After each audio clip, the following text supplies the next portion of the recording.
lobbyist in Washington, referred to as the man who bought Washington.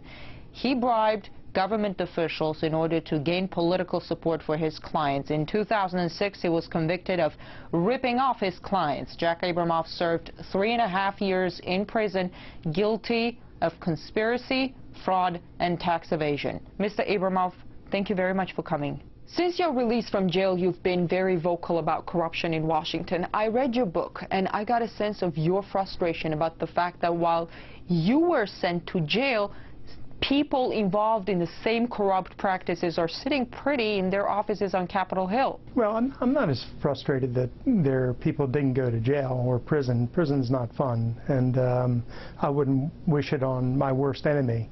But I guess what I'm frustrated about is that when they had my hearings and trials and when I was sent off, there was a big exclamation and celebration here that they cleaned up Washington. But in fact, they didn't clean up Washington, and so when I came out, after rethinking my life and what I was involved in, I decided that if they want to clean up Washington, that I would help them figure out exactly how to do it. During that Senate hearing, when you were publicly bashed by the senators, what were you thinking? What were your thoughts as you faced the distinguished panel? Well, I probably was thinking they were a little less distinguished than others were thinking. I was reminded continually by every word out of their mouth that they were among the many who participated in some of the corruption that they were accusing me of. When one of the senators, Senator Campbell, was accusing me of corruption and wrecking the democratic system, I was thinking back to the breakfast I had with him a couple of years before, where I handed him checks from my clients as contributions, and he said that they would never have a problem with his committee. So I was thinking that basically about each of them. I didn't know a lot of them personally because I had people working for me. I had a staff of about 40 lobbyists, and some of them knew the people who worked for me, but I found the whole thing to be hypocritical. It was a kangaroo court, and it was a show. People say you were notorious in your ability to buy members of Congress. How did you do that? I don't think I was necessarily, except on the margins, much different than most of what goes on here. But what happens here, and what's unfortunate, and what I did in terms of pushing over the lines even of this activity, is lobbyists and people who want something from Congress raise money for congressmen, give money to congressmen in terms of political contributions, buy meals for them, take them golfing, take them on trips, take them to sporting events, and I probably did more of it than most did, and I pushed over certain lines that are in the sand and broke the law. But it's something that goes on far too often in Washington. You once said, and I found it very, very interesting, that once you, just the moment you offered a job to a congressional staffer, you owned them. Right. There was no greater control that people could have over congressional offices than to have the head of that office know that they're going to come in a few months to come work for a lobbying firm. From that minute on, those people are focused on that lobbying firm and their clients. And it's not just me. I saw it all over town. It's not something I invented. It's something I noticed. And it's something that I propose now to get rid of by banning people who work on Capitol Hill or members of Congress from ever joining the lobbying industry or the influence industry in America. What did your clients want by investing in politics, by investing in you? Well, mostly my clients wanted the federal government not to get all over their back and tax them and affect their businesses. Most of the lobbying is defense, keeping the government from doing things to industries and to companies and to individuals. Like to help them avoid paying taxes, for example. Like I represented a bunch of Indian tribes, and the way I got into it, the first representation I had with the tribes was to stop the federal government from putting a 30% tax over the gross revenues of their gambling industries. What's interesting about your case, it was not just politicians who cheated, but also you cheated your clients, namely those Indian tribes with gambling interests who paid you millions of dollars. What I did was what I pled guilty to was some of the efforts that we did for the clients in their states was to stop their competition from taking away their markets. So you would crash their competition? Yes, we would attack their competition, and we would do everything we could to keep them from invading the market of our client. And that's normal.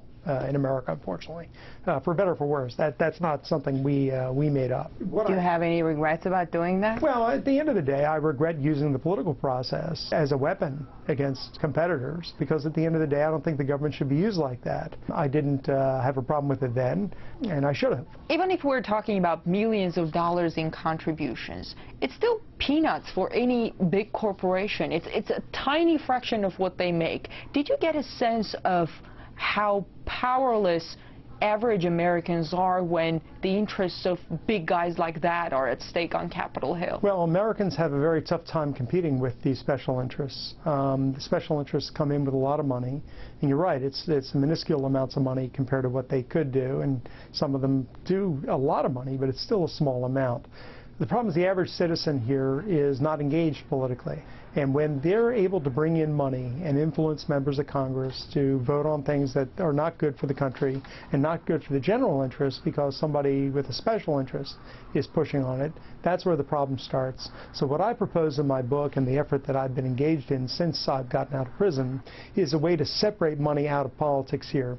And basically to say that if you're a lobbyist or you're somebody who's trying to get something from the government here, you may not give a dollar politically of any kind. And that's one of the 4 things that I propose to clean up the system.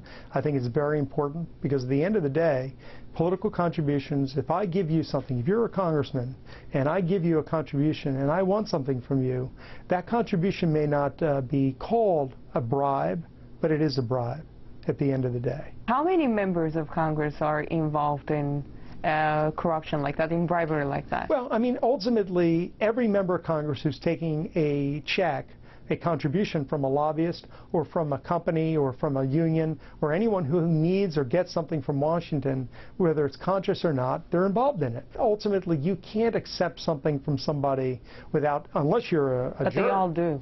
Well, yes, absolutely, they all do. And what I'm saying is you can't, as a human being, if somebody gives you something, you're going to feel gratitude. And even if you don't do what that person wants right there, and you say, look, you can't buy my vote for $2,000, and most of them say that, of course not. The issue is, if you do something nice for me, in my heart, I'm going to have to feel a little bit better about you. And what I'm saying is that is the moment of the problem if you're a public servant. With all the crimes that you committed, there's still a sense that you are used as a poster boy, kind of a scapegoat for the corrupt system that is very much alive and kicking. I want to ask you about the Supreme Court decision from almost 2 years ago that allows unlimited campaign contributions. Lobbyists must be really happy about that decision, aren't they? Well, some are. Some are. I think the decision was, for the most part, very good. The decision basically said that people shouldn't have their right to give money constricted. I don't have a problem with that. What I have a problem with is people who want something back giving money, even a dollar.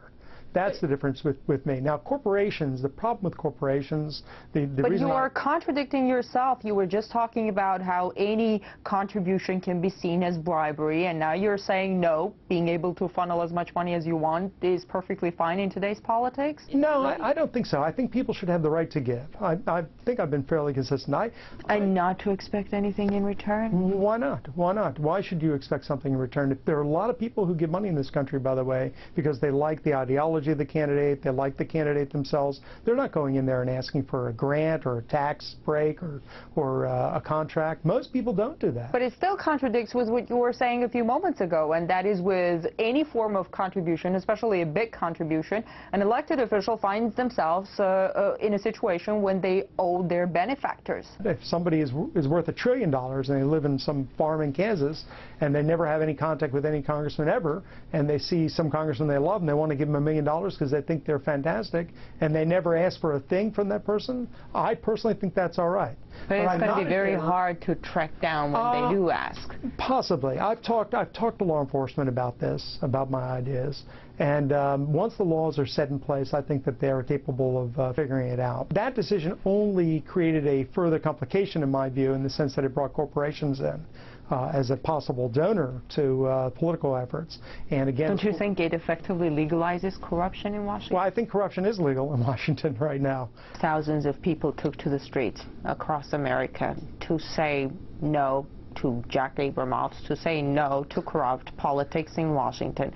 Do you think there is a chance that action like that, that awareness like that, can change anything? I think the Occupy Wall Street movement had behind it some good instincts. The problem is that they didn't organize themselves like the Tea Party movement did, which was politically. Tea Party movement had a dramatic impact on the last election and probably will still on this election. And I've spoken to the Occupy people quite a lot and told them that until they get themselves organized politically, they're not going to be meaningful, because in America, street protests don't really mean anything. People don't like street protests in America. First of all, they're destructive, there's vandalizing, there's unsanitary things that go on, and most Americans are repelled by that. But what most Americans will respect is political activism and organization on the left or on the right. Now, I think that there is anger out there. They're saying we don't have money to hire a lobbyist. Well, that might not be a bad thing, but you know, American people don't need lobbyists. They need to organize themselves. I think that in America, getting into, first of all, class envy, I think, is very dangerous. We've seen that every great totalitarian movement, certainly in the 20th century, started with class envy. Instead of class envy, they ought to focus themselves not on those who succeed, but those who cheat to succeed, in the sense of using the government and using the state to make their lives easier, to make more money. And there are plenty of those, by the way. Like you did. Like I did. Like I helped my clients do, and like every lobbyist helps their clients do, unfortunately. Had it not been for the jail time, would you have been just as repenting as you are now? If I hadn't had the fall, if I hadn't been destroyed, I would love to sit here and tell you I would have on my own come to how bad this was, and you know, I shouldn't have been doing it, I shouldn't have been involved in that kind of lobbying. But I'm not going to lie to you, I would never have thought that. I thought I was doing the right thing. That's the sad part of it all for me. So as I look back, I wouldn't have stopped. I would have still been doing it. Instead of sitting here with you, I'd be sitting on Capitol Hill negotiating something for one of my clients. It took my getting killed for me to come to the realization that I shouldn't have been there. What do you plan to do? I'm in the process of possibly winding up with a TV show. Thank you.